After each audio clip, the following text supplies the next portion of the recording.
I'm Joshua Adams, and this is the Industry Insights Podcast, where I am joined in the Rock Paper Simple studio by community leaders as we dive into industry topics and perspectives.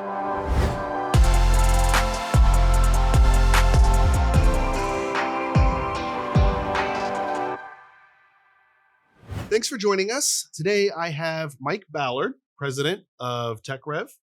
We're going to talk a bit about cybersecurity and compliance. So with all of the additional cybersecurity requirements being put forth lately, what do businesses have to think about today when it comes to cybersecurity compliance? Sure. So great question. And what cybersecurity compliance used to be is really relegated to very certain industries, healthcare, finance, think about, defense, right? National defense. Now what you're saying is because that cybersecurity, the threats have become so much more prevalent. Not a day goes by that you don't hear about someone being hacked or your identity being stolen or things like that. So the threat actors are actually targeting not only individuals and small businesses and larger businesses, but industries in general, because now people care more about the data than a lot of the other stuff. So compliance is evolving, right, to keep up with the threat.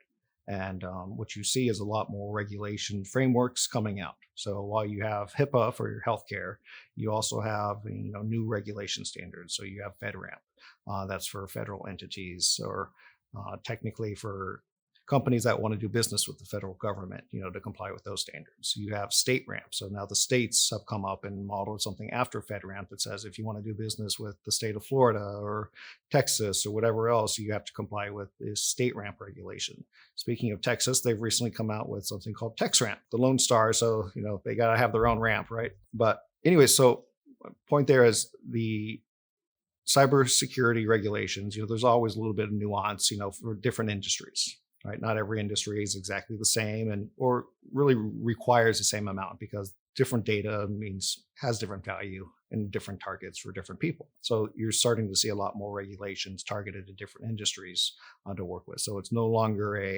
you only have to be compliant if you're working in healthcare or finance or defense.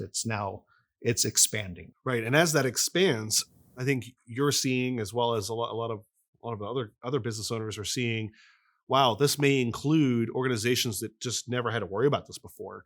What are some examples of areas that you feel like businesses didn't have to worry about it before, but are now having to think about it? That's a key thing there, is businesses that I'll say traditionally didn't have to worry about security as much, they now do. I mean, your mom and pop shop that you go and walk down the street, now every transaction, it's no longer cash. It's, you're doing a credit card scan or your debit card, or now you're doing, your contactless payments via your phone, whether it's, Apple Pay or Google or, whatever it is, cryptocurrency. Now you can pay with some places with Bitcoin and all these other things. And one of the issues you run into is as payments and just life in general gets more, I'll say, flexible and convenient. That's normally because of technology and advancements, but also that's every touch point that you have there that you do is an entry point for hackers or someone else to not only steal your personal data, but now instead of just targeting Josh, I as a hacker could, target, the place you go to lunch. And not only are you going to lunch there, but a couple hundred people every day are going to lunch there. So now I can get all of their information by hacking into a restaurant, and it just completely changes the way you think about it. Because traditionally, restaurants would never have to think about cybersecurity because they normally wouldn't have data that people would value, but now they do. Gotcha. How should the average business person start looking at this? How do they prepare for, hey, more of these regulations might start to affect you? How should they, what should they be watching out for? So really there's, depending on how you count, I'm going to say three things. One, you want to educate yourself a little bit. You don't need to become a cyber expert, right? Or a technology expert. Hire someone to do that for you, whether it's, on your team or it's outsourced. Doesn't matter that much, just someone that you can trust to do it. Second thing is, treat it as an investment. Don't view it as just an expense, a wasted expense. And a lot of people do that, and they're reluctant to spend money on security. One of the issues we see there is you need to instill trust with your customers. And you can do that nowadays by making sure you're secure and having them feel secure. Because I'll tell you, at least personally, I'll go to a place and spend more money at them if I know they're taking the proper steps to be secure with my data. Whether that's my emails, with Google or Microsoft, or my credit cards at a restaurant or wherever, I'm going to go to the place that I actually trust with that data. And then the third thing is you honestly got to protect yourself. So review your insurance policies and make sure you have cybersecurity riders attached to it, and make sure that you're following those cybersecurity riders, because a lot of them will have certain thresholds that you have to meet. One of the big ones we're seeing now is multi-factor authentication. So obviously with some of these larger requirements coming out, with all the letters that I can't spell and all the ramps and all those acronyms, how are companies handling that, right? So, I mean, I've seen some of the lists of these requirements, and it is enormous and frankly a little scary. So how are these companies that are required to follow these procedures, or going to be required, how are they pulling off being able to meet these requirements? So one of the ways to do it is, because most places don't have the IT expertise for security, they're going to outsource it. There's a lot of outsourcing IT agencies that go there. They're traditionally referred to as an MSP, managed service provider. Nowadays, you not only see MSPs, but you're seeing MSSP, which adds security on top of the standard IT services. And there's a few more that will add compliance and a few other things on there. So you want to talk to a few of them, make sure you're comfortable with them. But generally, you get with a reputable one, and the cost is a lot cheaper than trying to hire internally. And you're going to, get a better product, and it's going to be better and let you focus on your business and what you actually want to do versus only focusing on the cybersecurity. So look, obviously bringing those in, how do you know it's time, right? So, hey, how do I know this even applies to me? How do I know I need to go pursue bringing an MSP or an MSSP in? Generally, if you do anything data wise, so if you have email, if you deal with customer credit cards, if you deal with any sort of data, even if you don't necessarily think it's data, you need to at least have the conversation. And sometimes they'll just come in and you can do the initial assessment and say, hey, you're good to go. You're doing a great job. Other times it'll be, make these couple tweaks, and the price point is, can be fairly cheap. It's generally, like I said, a lot less expensive than doing it internally, or especially as you grow, hiring a full-time person becomes a lot more burdensome than, outsourcing it appropriately. Really, you need to look at it, at least do an assessment. I'd say yesterday, if not today, just so you know where you are, so you know what that risk is. So, Mike, I know you have a ton of experience in the aerospace and defense space, in the Air Force, in customers where things had to be very secure, right? And you guys had some serious regulations to follow. For companies that are needing to comply to some of this stuff, what are some examples of what's required on these regulations where it's starting to get a little more complex to do? What are some examples of that? Sure. So first of all, I'll point out that even in like the aerospace and defense and the highly compliant areas, they do normally rank how compliant you have to be.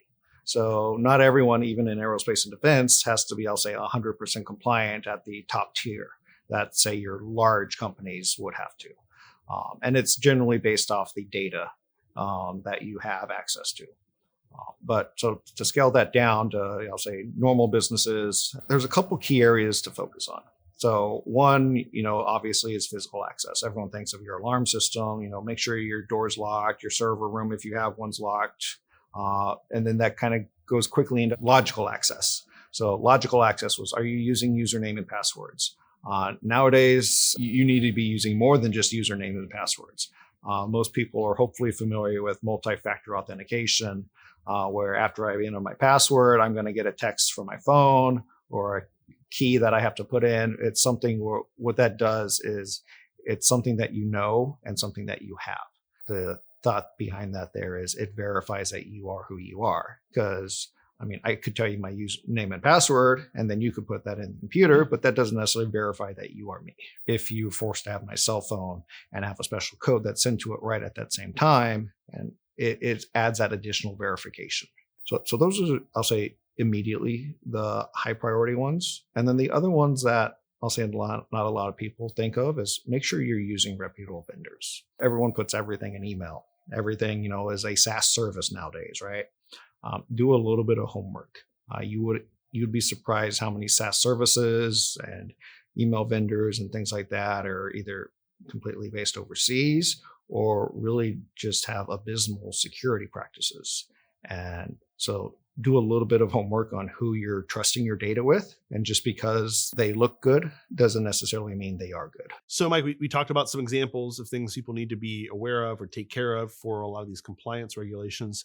But can you share a little bit about where these regulations came from and why they matter? So a lot of these regulations will trace back to one agency, and that's NIST, or the National Institute of Standards and Technologies. Specifically, the one that's quoted most often is subchapter 800-171, and then 853 for a lot more of the government ones. But if you look at those two areas and the standards, it's very dry reading. So I'm not going to, I'll say, bore you with the entire list of everything, right? It goes through and identifies separate controls and objectives and things that you're trying to, I'll say, protect and prevent. And then some of them goes into exactly how that can and can't be, should be done. We mentioned, authentication, right? The prove who you are. So that's one thing that's very, clearly defined in those chapters. And that's because a lot of it has to do with, proving that data is only accessed by the individuals that's supposed to have the access. Identity really has two aspects as authentication and authorization. So authentication is, verifying you are who you say you are, right? So then once I verify you actually are Josh, then I, check and it says, okay, so what is Josh actually supposed to be able to see? So even though both of us are logging into the same system, and technically that system has the same data, depending on who we are, the system is going to show us only the data that we're authorized to see. So it has that two-factor layers there. That's proving who you are, and then what the organization or whoever owns the data says you're allowed to see. Other examples can, be a little bit more nebulous. So you're talking, everything's in the cloud nowadays, right? So a lot of it is, where does your data exist? If you're, a federal, contractor dealing with federal data, and even nowadays, state data, and a lot to do with, if you're working in anything with, international stuff, there's certain list of things, ITAR, if you will, the International, Arms Treaty, as well as some of the State Department things that says what you can and can't share with international agencies, countries, people like that. So a lot of the areas that you wouldn't even necessarily think need to have security. Here on the Space Coast, for example, one of the things that's taking off is commercial space, right?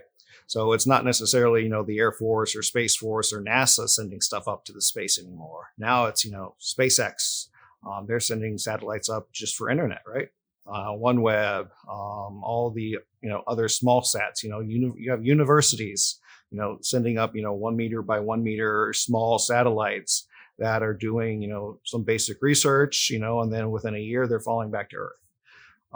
So a lot of that stuff you wouldn't necessarily think has to be extra secure because it's, university research. What does it matter, right? However, because of the way the international treaties and regulations and compliance works, you have to be very careful, especially with that, because a lot of it is based off, satellite technology, rocket technologies, and the State Department and government has put certain of those types of technologies on, ITAR list, and where it says you're prohibited from transferring those technologies to, certain countries, or you need a license to do that. So, and a lot of that is, for, protection. There's been a lot of, IP theft over the last, couple of years. So for example, every time you see a, new fighter jet that goes out, and just so happens a year later, you hear of 2 other countries that now have a fighter jet that looks almost identical. Some of those similar technologies are used fairly frequently in the commercial space area. but they still want to protect that from going out. So they're not enabling adversarial countries.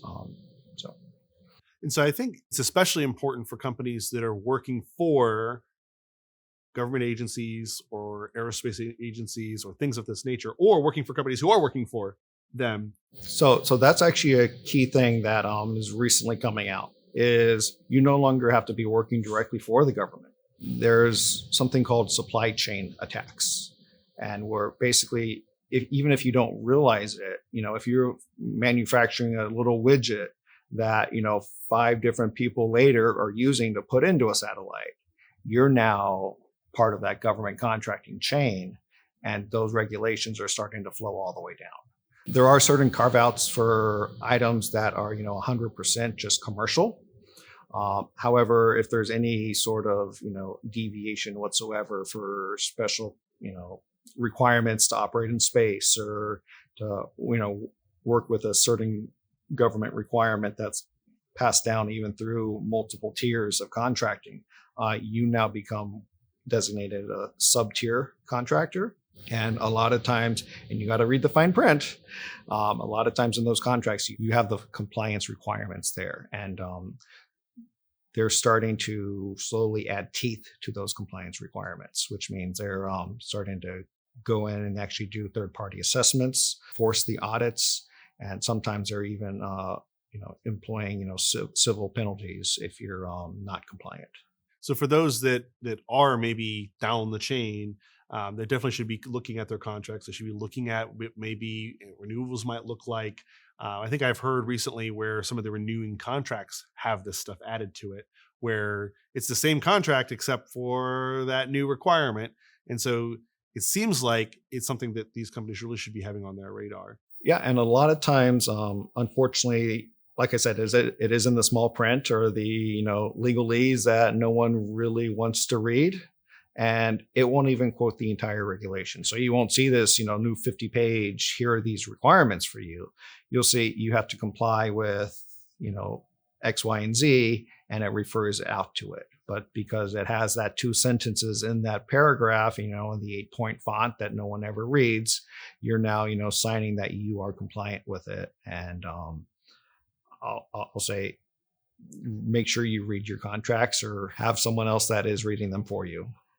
Because if they sign a contract and say, hey, we are compliant, and they're not, that could lead to some serious issues, right? Absolutely. So even if you're not compliant, government can almost always do what's called a stop work, which they just say, okay, for whatever reason, we don't want you to work for us anymore. Stop today. That's, I'll say, one of the nicer things that they can do if they're trying to enforce things. Some of the, say, less nice things that they can do is they can go back after what they've already paid you for, all the way to actually issuing civil fines because you fraudulently said that you were compliant when you weren't. Right. So you and the team over at TechRev have had a ton of experience in this, I know. What are some examples of some things that you guys have had to tackle over the years? There's a couple of things, and I actually speak from me as a business owner, right, that we had to do internally as our small business, not necessarily for any of our customers. Sure. But we got to the point where we ourselves were, I'll say, consistently being attacked. And one of the things that we noticed and started, trend analysis on was that within a couple of weeks of us hiring a new employee, they always got very targeted phishing emails, phone calls, trying to get access to our company network.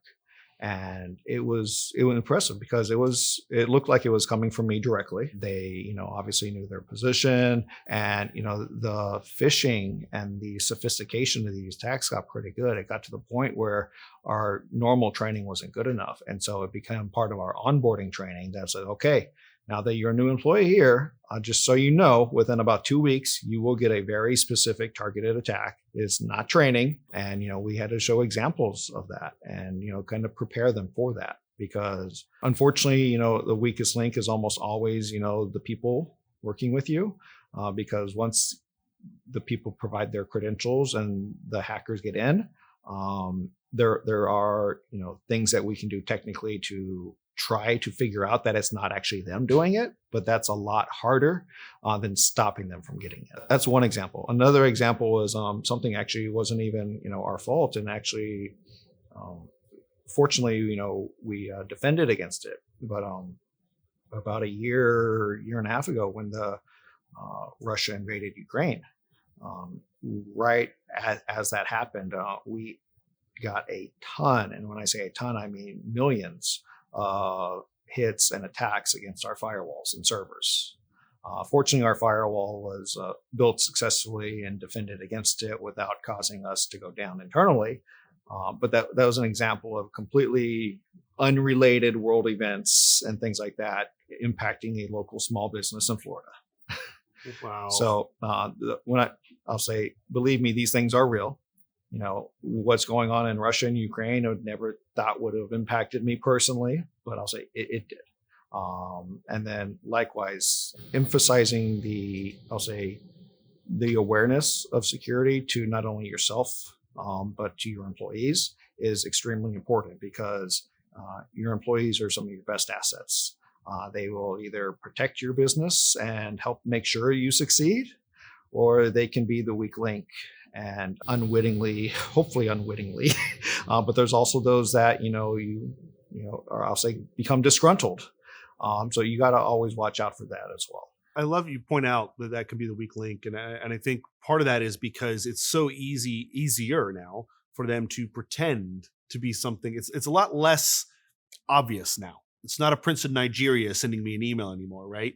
And so it's a little bit, that was the email you always used to get. But now it's asking, for help with something, and it happens to be your boss, and it's coming with his tagline there, and his his signature line, and actually a team member who's actually filming today got one of these recently from me saying, "Hey, I need your help with something," and they sent that over to me and said, "Hey, this doesn't really sound like you," and of course it wasn't. And so realizing, oh, good catch. Don't engage with it. And actually what we did is we took that and sent it to the whole team and said, hey guys, keep an eye out for this. If you're getting, if one of them's getting it, some of the other team members might be getting this as well. And it looked like it was coming from me, was the attempt, right? Interesting point. The way it sounds like your team member caught that was because they knew you and how you interacted with them. And something just didn't quite seem right with how Josh talks, right? Or Josh isn't going to send me an email about this. He's going to get up and go yell at me, or whatever Josh does.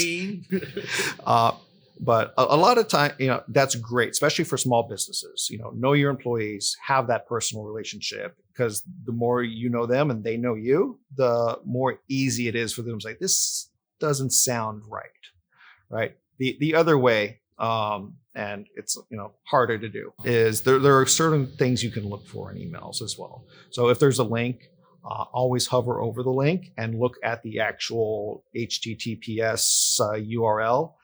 So, if it's supposed to be coming from Rock Paper Simple, if that doesn't say rockpapersimple.com, if it says, rockpaper.com or rock-paper-simple.com, those very small differences. And most people are just going to ignore them because they just, it's still, it looks like RPS. Mm-hmm. Those are telltale signs that it's not legitimate.